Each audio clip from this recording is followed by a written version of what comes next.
Hello, you wonderful people, and welcome to another episode of Not Too Comic Book. This being a show where I talk about TV shows that are adaptations of comic books. For today's episode, I'm going to talk about My Adventures with Superman Season 2, Episode 7. Great episode. A lot of really interesting things went down in this episode, so let's break it down. This episode's full of fun and heart, which is kind of like the show in general, but I figured we were going to get this considering how last episode ended with us seeing, Jimmy's with Lois and Mala and Brain, what's going on. So I figured he'd have an entire episode dedicated. I like these episodes being like flip sides to each other, like, yeah, this is what's going on in space, oh, this is what's going on Earth. So we find out that Waller is basically taking over, and she's kind of basically created an organization to defend Earth. She's painting this narrative about Superman being evil. Look at the alien attack that's coming, yada, yada, yada, so on and so forth. And basically, she's created a police state in Metropolis. Like, robots are running them up, running things. But it's also like, you're not ever going to admit, does the general public know that the weapons you're using are re-engineered Kryptonian weapons? But then it's like, well, in her mind, it's probably win her more points, but she is controlling the narrative, even to the point there's a reporter being like, no, we have reports that showcase, we even have a video showing that Superman was fighting this other alien, so he was protecting the city. And she's like, yeah, like Metropolis, yada yada. She was trying to push it off, and it's like, oh, but thank you for letting us know you had that video, because she confiscated it, shut down the report. So it's like, yeah, you don't want any other narratives out there going against what you believe. It's like Waller's so stuck in her mind, because very much like Sam, she's like, right, I've seen this up front. Who cares if he's an outlier? Even if he's not an outlier. It's just a matter of time. He's tricking you. I see him for what he is, even though he's proven himself time and time again. Once again, that trust will always be tested. That's just like the burden that Superman has to live with, being like this all-powerful being on this planet. And so it is the situation of, because of this, obviously Jimmy and Lois are the only ones, the most concerned about Superman being gone, Clark being gone. And it's just kind of like, Lois is beating herself up too, because it's like, all this is happening. She's like, why did I even break up with him? It's like, right, we got to do whatever it takes to save Clark, to bring him back. Because for her, it's like, we both, it's not just her. Jimmy feels the same way too, where he didn't have an opportunity to make things right with Clark either. Not last episode, but episode 5. He was trying to build up the courage. He was kind of avoiding being around around Clark, because he felt like he couldn't find the words to kind of make things right between him and Clark. And Lois and Clark, their last interaction was episode 5 as well. So it's like, Jimmy and Clark didn't even interact. Well, they didn't interact at all. I think at all in episode 5. But either way, it's like, just like Lois wants to make things right, Jimmy wants to as well. Once again, this is his best friend. So they have a means of getting to space. It's a spaceship in Star Labs, but they'd have to steal it.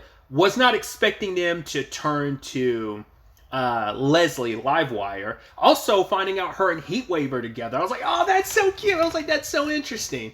Obviously, my brain immediately goes to, oh man, I wonder, that's probably going to be upsetting to some people. But then I had to stop and remind myself, it's sad that that's the first thought that comes to my mind, rather than just the immediate thought of, oh my God, that's so cute. And that's so dope that you guys got together. It's like, criminals getting together, that could still be cute and adorable too. But it's also like, right, why do I care? Once again, anyone that has their feelings about that, you're entitled to them.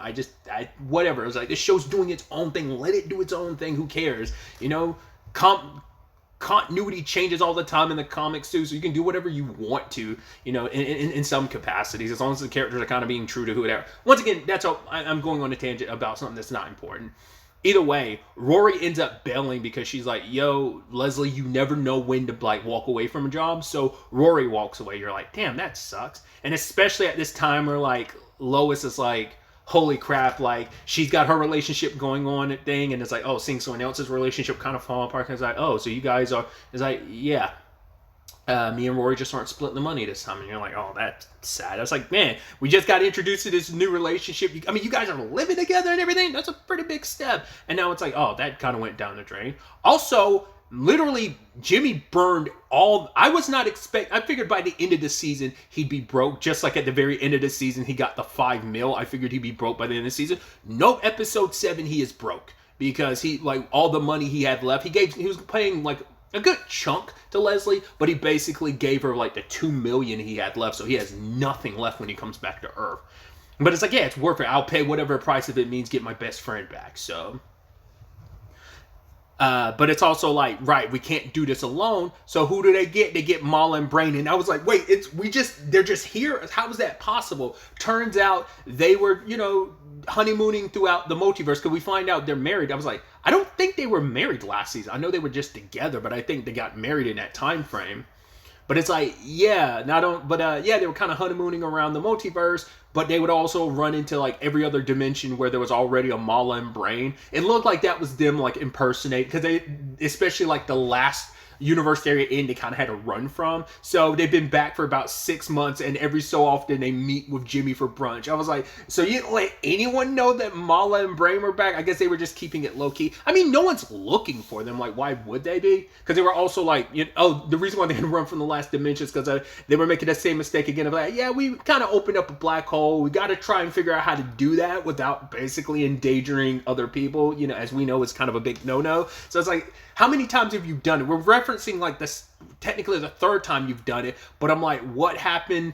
Had there been between the second time, which was the last time we saw you guys, and now, and that particular instance, how many times had you opened a black hole in between then causing a ruckus? Or was this most recent situation the last time you did? Whatever the case may be, our crew is together, and Leslie has come up with her plan on how to operate with this situation. So, I mean, it's nice to have a criminal on your side to do this whole thing. I think it's so interesting because it's like, I mean, I get the pun because it's like Jimmy Olsen. It gives you the perfect, pun for Ocean. But it's like, I almost expected it to be Jimmy's plan. But Jimmy has his role, but we'll get to that in a second. It's purely Leslie's plan, especially the double fold of what is Leslie's plan. It's like, okay. So, but obviously Jimmy doesn't want to hurt people. And it's like, right. Leslie reminds him, you don't have Superman, so you might have to get your hands dirty. But Jimmy's like, no, there is another way. There always is. But then we have Lois, who's being all like, okay, and if we run into Kara, we're going to punch her and hit her with some kryptonite. This is the only weapon we have against her. Kind of blaming Kara, saying this is all her fault. Which Jimmy's like, whoa. Maybe we can take it a little easy on Kara. And it's like, no, she kidnapped. It's like, right, she's the enemy. And then Jimmy was about to say, it's like, yo, you were talking a lot like, but got stopped. But he gets to finish it later on. It's like, yeah, she was talking exactly like her dad. That is the irony. She wants to say, I'm nothing like my dad. But the way she's treating Kara is exactly how Clark was treated by her dad. And she didn't recognize the irony. Because, it was already there earlier in the season because he had brought up like his cousin, and she was like, whoa, but you're you, Clark. Like, who's to say your cousin's going to be like you? So she, she wasn't willing to give Kara even back then the benefit of the doubt, So, but obviously it's understandable. It's like, right, she kidnapped Clark, so of course you're going to be extra like salty towards her, and you're just going to be like, it's like, right, she proved herself to be evil, and it's like, yeah, and Jimmy reminds her later on, it's like, yeah, but Kara didn't have anyone, like, who, let's not forget Clark also had his parents, but it's like, yeah, we're in his life. Like, how Kara just came to this world, she's all alone. Versus like, because like Clark was raised on this planet versus, and it has people in his corner, but Kara had no one. That's why she came looking. Well, on this planet she had no one. Obviously she met Jimmy first before she even met her cousin, but still. They had the plan planned out, but sadly, they weren't ready for the hiccups, which includes Waller and Slade being there because they're checking up on Alex, who's working on Project M, which I can only assume that's Project Metallo. Because weren't those machines supposed, like when we got introduced to them in episode 3, they were Metallos, weren't they? What they were called. So I can only assume that's what that's about, and I would assume that would eventually form into the Metallo we typically know from like DC Comics, or just DC properties in general. So I'm curious to see what that ends up being, if that ends up being the case, or do they just stay the robots and not become like a cyborg humanoid situation? Like, well, I don't. I think Metallo technically counts as a cyborg, doesn't he? Or is he considered an android? It's like, no, because he's still human, so he is considered a cyborg, just like, well, Vic is cyborg. I don't know. Either way. But I love Jimmy kind of freestyling the situation and was like, oh, it's like, and I love Leslie being like, don't say your real name, don't say your real name. He's like, my name's Jimmy, I'm the new hire here. And she's like, he's like, oh, don't your grandma live in that like home on like 47? He's like, yeah, my nana lives there too, but I don't get to see her that often. He's like, you know what, buddy, I'm a cover for you. You go ahead, go see your grandma, and I'll cover for you. And it's like, oh, thanks a lot, Jimmy. It's like, yeah, that luckily worked out. But it also proves Jimmy's point. It's like, right, we don't have to bust heads just to get our way. But problem is, like, once again, just every little thing isn't working right because Waller being here, she ends up catching the cameras, like, on the fritz. Because I figured she would notice, like, when Brain tried to, like, hack the cameras, Mala was backing him up as well, that the cameras are still glitching when they were finally able to remove themselves from the footage. But then the footage got looped, and the problem is the guard he had a donut in his hand one moment and didn't. It's like the jump cut was like, right, the loop wasn't seamless enough. So Waller immediately figured that out. It's like, right, it's like that's the problem. Like any other guard wouldn't have probably taken notice of that, or like it would have been so like under the radar. But Waller was already suspicious of the cameras, and that just they were under pressure to kind of make that happen. So plan kind of blew up in their faces. So they have to contend with Slade and his people, and then eventually Lex's Project M activating. So, because he's trying to prove himself. I do love this like weird like rivalry that Slade has with Alex, because like Alex is like the golden child now, where it's like like Slade's like, yo, homie, I've been here since day one. Well, not day one really. I mean, the day one has been removed from the equation, that being Sam. But it's like, like I've been ride or die. Like I've been in this situation long before Lex, yet he seems to be getting a lot of like grace and just given opportunities, because he tries to rub it in Lex's face multiple times, like, oh, I guess you're not really that prepared. But it's like, yeah, he's kind of becoming the whipping boy in the situation. It's kind of like, well, I guess from Waller's perspective, it's like, well, Alex has proved himself time and time again, where you, Slade, have continued to disappoint over and over and over and over again. Like Slade hasn't had a real true blue win in a while, so I guess that's what that is. I guess he's also got to try and prove himself of why he should be kept around, and that's becoming less and less. He's feeling more obsolete, which is so interesting for Slade to be in that position when it comes to all of this. But it's like, yeah, Waller's not afraid to cut people, as we know. Either way, while this is all going down, Mala and Brain went their own route because they needed some equipment from Star Labs for the purposes of making their black hole. Obviously, Jimmy and Lois got left on her own after Leslie bailed on them, because she's like, right, I know when to walk away. And obviously Jimmy and Lois found their way to the ship, but the ship isn't like there's missing pieces to it. It's like, right, this was all for naught. Because for Lois, it's just, now this is where it really hits her. It's like, yeah, like this was her one hope to go after Clark. And for her, it's just a reminder of, why did I break up with him? She's like, and admits that she got scared. It's like, right, she thought Clark would break up with her. So it's kind of like, what, I might as well like cut to the chase. But she's like, I shouldn't have even done that. Like, she's like, why did I do that? Because for her, it is that situation of, I mean, for both of them, they both love each other, but they are so scared that the other doesn't feel the same way. Like, the problem is, like, Lois doesn't realize, like, everything that she is, all that she is, who she is what Clark loves. And Lois doesn't realize, they don't realize that about each other. Like, they're so scared, like, oh, what makes me me? What if that's not enough? Like, what if you don't love me because of that? But it's like, no, it's because of who and everything that you are, they love each other. And so dealing with that, and even Mala was kind of like, oh, that's really sad. So it's like, right, we had to go get some supplies to kind of help you make this through. But it's like, I do love that this episode does revolve around 3 different relationships. It's Clark, I mean, really 4. It's I guess 5. Jesus, it's like, it's Lois, I mean, really, it's like, because it's like Lois and Clark, and then there's Clark and Jimmy's relationship, and then there's also Jimmy and Carr, and then there's Mala and Brain, and then there's Leslie and Heatwave.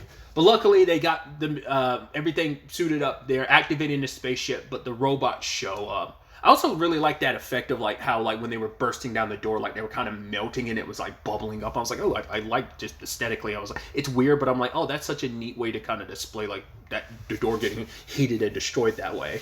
But it wasn't just Leslie that shows up to save the day in time. It's also Rory, because we end up finding out that the plan B was supposed to be like, oh, we're going in guns a-blazing, but Jimmy was like, no, we're not doing that. Which I love the guns a-blazing situation. Once again, I love I forgot to talk about it, but I do love the little animation thing, like when like Mala and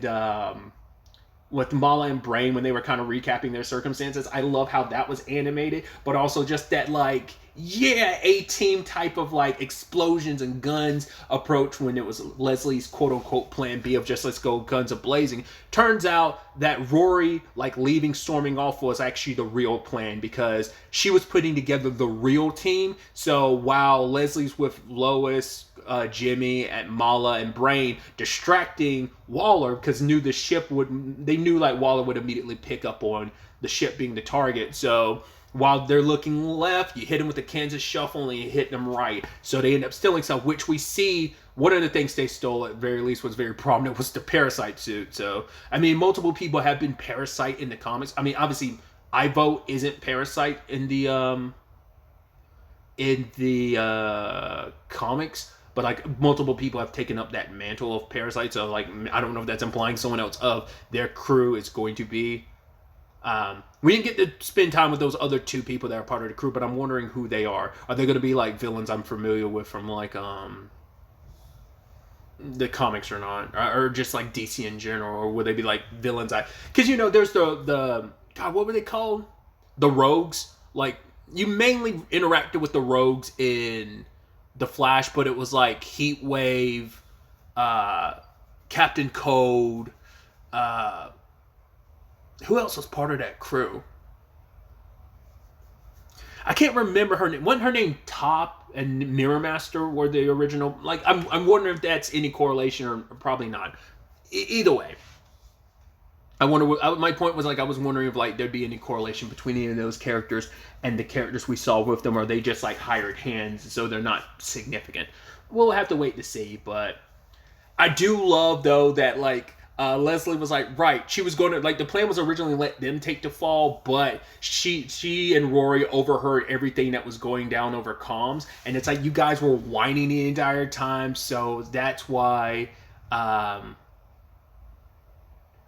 decided to, like, come back, we decided to come back and help you, and I love that whole thing and her being like, right, love, you were scared, okay, so what, love isn't for cowards. It's like basically you have to kind of fight and, you know, join up with the person, find that person, and, you know, steal from the woman that kidnapped you. And Heatwave's like, oh, babe. It's like, yeah, this was kind of nice get back against, you know, while we're kidnapping you guys last season. So that all worked out. But it was something that Lois needed to hear too. It's like, love is not for cowards. It's like, right, it can be a scary thing, but you gotta fight for that person. I also want to point out, they were overhearing everything you talked about, which you were implying, like, you never expressly was like, oh my god, Clark is Superman, but you kept being like, oh my god, Clark was taken, I gotta go to space to find him. It's like, well, we know Superman was taken, so they could put two and two together. So this might be a situation where, like, Leslie and, well, Heatwave and Livewire might know that Clark is Superman. We kind of skate over that, but, you know, it wouldn't be the first time villains have gotten to know a hero's identity. But I mean, it definitely puts Leslie and Rory in a better positive light in this storyline of like, oh, okay, they're probably going to be like that, you know, the rogues that they are. It's like, we're not going to be true villains, but we're still going to be, we're going to toe that line of we're going to do some villainous stuff, but we're not going to be really bad. I don't know if this was kind of like, hey, we walked away, we got what we wanted, so we're retiring. I don't know if it's going to be that or not, or whether we'll do some small criminal stuff here and there, but we won't do anything big scale. We'll do our own thing, because they've got all that plus all of Jimmy's money, which I'd assume Jimmy already wired all the money and paid them. Jimmy was saying he wasn't going to pay them before, but, you know, maybe before the operation, the money got wired to Leslie, or maybe that's going to be a situation of, well, it'll get wired to you. Well, it probably takes a while for that to wire transfer. I don't know. But I'm just kind of like, yeah, we're just skating over the fact that you were referencing Clark. You never specifically said Clark's Superman. You never, like, equated the two, but, you know, listen enough of that conversation, you'll be able to put two and two together of like why you're going to space. So it's like, yeah, go get the person that you love, you know?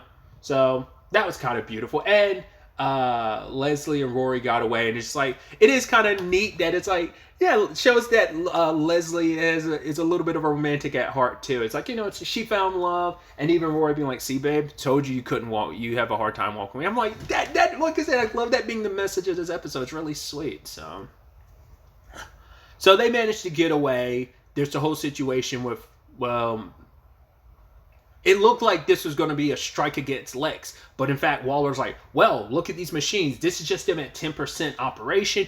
They were able to withstand like superpowers and alien tech. So it's like, right, it was all a success. So all the resources you need, Lex, you got it. Also, Slade, clean up this place. It's like I said, relegate it to being kind of like a chore boy in a lot of ways, losing his luster and position. We'll see what that does in the end, because I could definitely see him in the future sabotaging Lex just for the purposes of making himself look better in Waller's eyes. But we'll see. I mean, this might also lead to a situation where Slade decides to go solo and just like, right, maybe screw over Lex just before he bounces. I don't know. We'll have to wait to see. But when it's all said and done, Lois and Jimmy, like they, now they're out in space. It's like, right, now we just got to track down Clark. I think I touched on it, but I kind of didn't ever fully finish it. But like Jimmy made Lois realize how much like her dad she was acting. It's like, once again, Kara had no one, whereas Clark had people in his life. So it's like, hey, we need to give Kara a chance. Let's just talk to her, which Lois is like, fine, we'll talk to her first before we punch her with kryptonite. And it's like, yeah, and Jimmy accidentally lets it slip all the time he spit with Kara, and she's like, whoa, wait a minute. Doing all that with Kara, you pretty much went on a date, didn't you? It's like, but before we could finish that, activate the black hole, boom, let's go. And we end up right where the last episode ended, with Kara running into them. So it's definitely going to be interesting to ultimately see where the next episode takes us going forward with all of this. But really, that's all I wanted to talk about. Till the next time we meet, be happy, be safe, live life to the fullest, and enjoy it. Good day and goodbye.